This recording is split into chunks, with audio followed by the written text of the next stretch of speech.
अध्यक्ष महोदय, पंचायती राज की स्थापना इसलिए की गई थी ताकि गांवों को सशक्त किया जा सके, ग्रामीणों को सशक्त किया जा सके। लेकिन आज अगर बात करें झारखंड में पंचायती राज व्यवस्था की बात करें अध्यक्ष महोदय, तो ये व्यवस्था कहीं ना कहीं जो हमारे जनप्रतिनिधि चुन के आते हैं उन्हें उचित अधिकार नहीं दे पाई है। संविधान की धारा 243 के प्रावधान के अनुसार 11वीं अनुसूची में सूचीबद्ध 29 विषयों का अधिकार पंचायतों को देना है, लेकिन झारखंड में इन 29 विषयों पर त्रिस्तरीय पंचायती राज व्यवस्था जनप्रतिनिधियों के अधिकार से बहुत दूर रखा गया है। हमारा राज्य संविधान से ऊपर नहीं है अध्यक्ष महोदय। अतः मैं आपके माध्यम से सरकार से ये मांग करता हूं कि जो संविधान अनुसूची 11 में 29 विषय पंचायती राज संस्थाओं को प्रदान किए गए हैं उन्हें पंचायत को मिलना चाहिए। अध्यक्ष महोदय, अगर जलवायु परिवर्तन की बात कहें तो बड़ा चिंताजनक विषय है। ये कहानी जादू घोड़ा की है। यह हमें लगता है अब वह धीरे धीरे विश्व स्तरीय मामला बनने जा रहा है, इसलिए इस मामले को जरा गंभीरता पूर्वक लेने की आवश्यकता है। चूंकि हमारी बड़ी बहन मंत्री महोदया इस विभाग की मंत्री हैं, वो एक स्त्री हैं, शायद भली भांति पीड़ा को समझेंगी।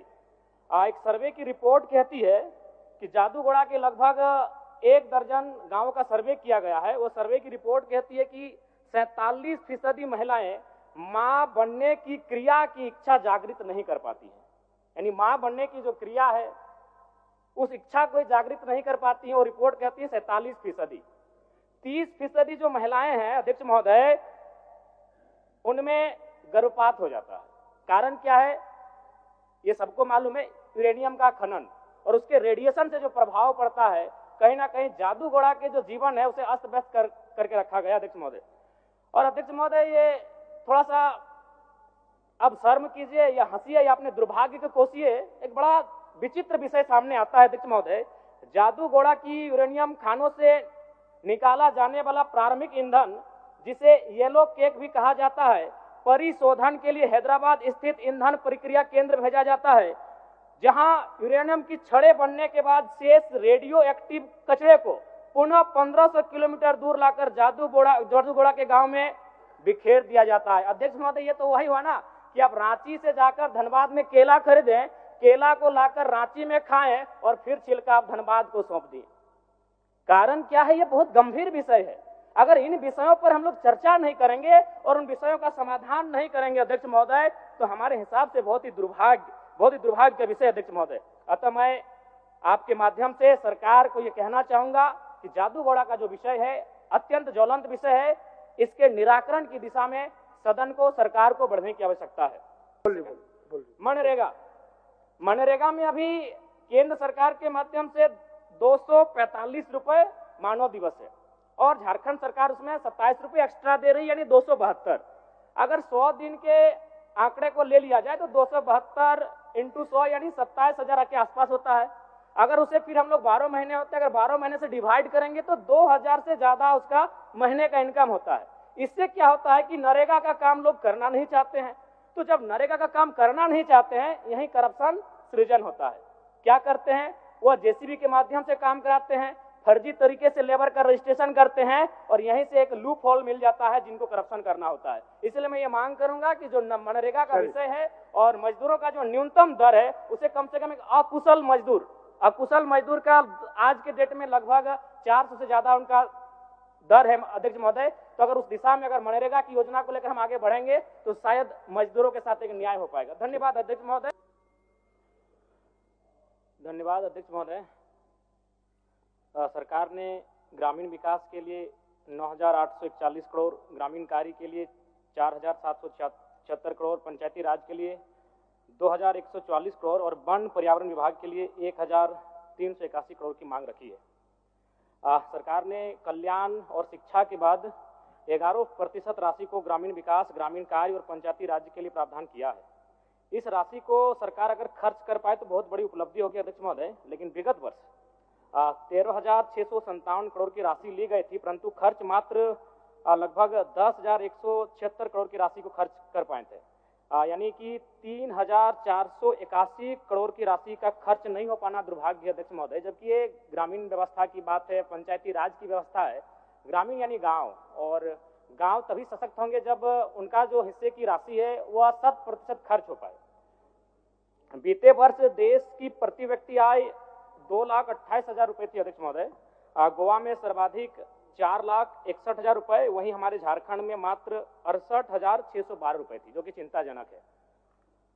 अध्यक्ष महोदय, भारत की आत्मा गांव बस्ती है। ग्रामीण विकास को मापने के लिए प्रति व्यक्ति आय एक अच्छा पैमाना है। जब झारखंड राज्य को अलग किया गया था उस समय हम लोग प्रति व्यक्ति आय में 26वें स्थान पर थे, और बड़ी दुर्भाग्य का बात है आज भी हम लोग 26वें स्थान पर बरकरार है अध्यक्ष महोदय। अबुआ आवास योजना के तहत 6,01,135 निर्माण को स्वीकृति दी गई है। इसके लिए सराहनीय पहल है, लेकिन मैं बताना चाहूंगा अब तक 19,685 कार्य ही पूर्ण दिखाए गए हैं।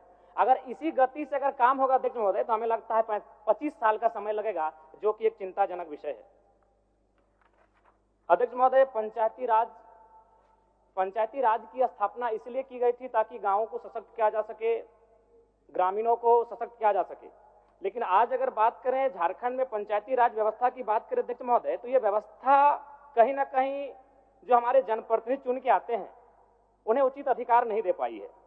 संविधान की धारा 243 के प्रावधान के अनुसार 11वीं अनुसूची में सूचीबद्ध 29 विषयों का अधिकार पंचायतों को देना है, लेकिन झारखंड में इन 29 विषयों पर त्रिस्तरीय पंचायती राज व्यवस्था जनप्रतिनिधियों के अधिकार से बहुत दूर रखा गया है।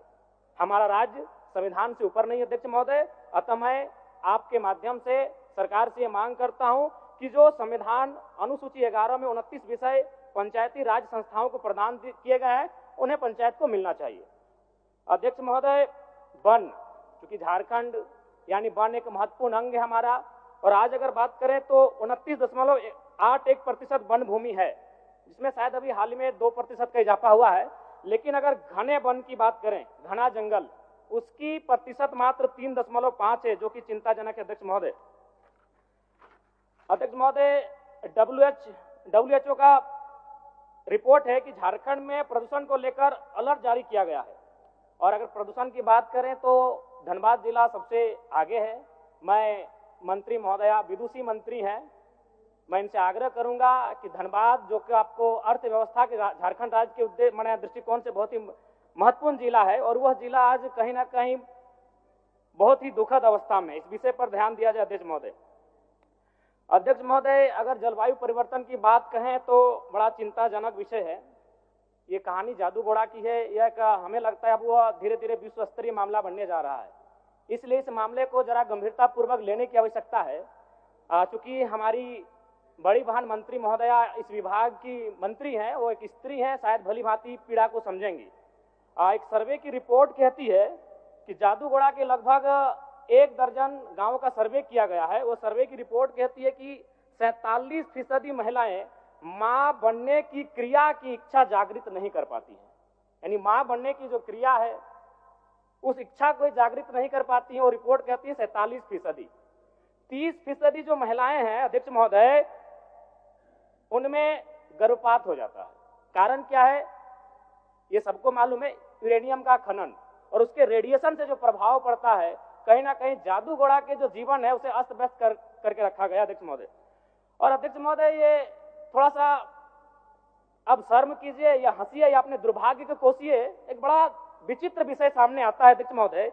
जादूगोड़ा की यूरेनियम खानों से निकाला जाने वाला प्रारंभिक ईंधन, जिसे येलो केक भी कहा जाता है, परिशोधन के लिए हैदराबाद स्थित ईंधन प्रक्रिया केंद्र भेजा जाता है, जहां यूरेनियम की छड़ें बनने के बाद शेष रेडियो एक्टिव कचरे को पुनः 1500 किलोमीटर दूर लाकर जादूगोड़ा के गांव में बिखेर दिया जाता है। अध्यक्ष महोदय, ये तो वही हुआ ना कि आप रांची से जाकर धनबाद में केला खरीदें, केला को लाकर रांची में खाएं और फिर छिलका आप धनबाद को सौंप दिए। कारण क्या है? ये बहुत गंभीर विषय है। अगर इन विषयों पर हम लोग चर्चा नहीं करेंगे और उन विषयों का समाधान नहीं करेंगे अध्यक्ष महोदय, तो हमारे हिसाब से बहुत ही दुर्भाग्य का विषय अध्यक्ष महोदय। अतः मैं आपके माध्यम से सरकार को यह कहना चाहूंगा कि जादूगोड़ा का जो विषय है अत्यंत ज्वलंत विषय है, इसके निराकरण की दिशा में सदन को, सरकार को बढ़ने की आवश्यकता है। मनरेगा क्योंकि एक माननीय सदस्य एक और मौका मिलेगा, और मौका 30 सेकंड मनरेगा बोल दे, 30 सेकंड दे दीजिए ना। मनरेगा में अभी केंद्र सरकार के माध्यम से 245 रुपए मानव दिवस है, और झारखंड सरकार उसमें 27 रुपये एक्स्ट्रा दे रही है, यानी 272। अगर 100 दिन के आंकड़े को ले लिया जाए तो 272 इंटू 100 यानी 27,000 के आसपास होता है। अगर उसे फिर हम लोग 12 महीने होते हैं, अगर 12 महीने से डिवाइड करेंगे तो 2,000 से ज्यादा उसका महीने का इनकम होता है। इससे क्या होता है कि नरेगा का काम लोग करना नहीं चाहते हैं, तो जब नरेगा का काम करना नहीं चाहते हैं, यही करप्शन सृजन होता है। क्या करते हैं, वह जेसीबी के माध्यम से काम कराते हैं, फर्जी तरीके से लेबर का रजिस्ट्रेशन करते हैं और यहीं से एक लूप होल मिल जाता है जिनको करप्शन करना होता है। इसलिए मैं ये मांग करूंगा कि जो मनरेगा का विषय है और मजदूरों का जो न्यूनतम दर है उसे कम से कम एक अकुशल मजदूर का आज के डेट में लगभग 400 से ज्यादा उनका दर है अध्यक्ष महोदय। तो अगर उस दिशा में अगर मनरेगा की योजना को लेकर हम आगे बढ़ेंगे तो शायद मजदूरों के साथ एक न्याय हो पाएगा। धन्यवाद अध्यक्ष महोदय।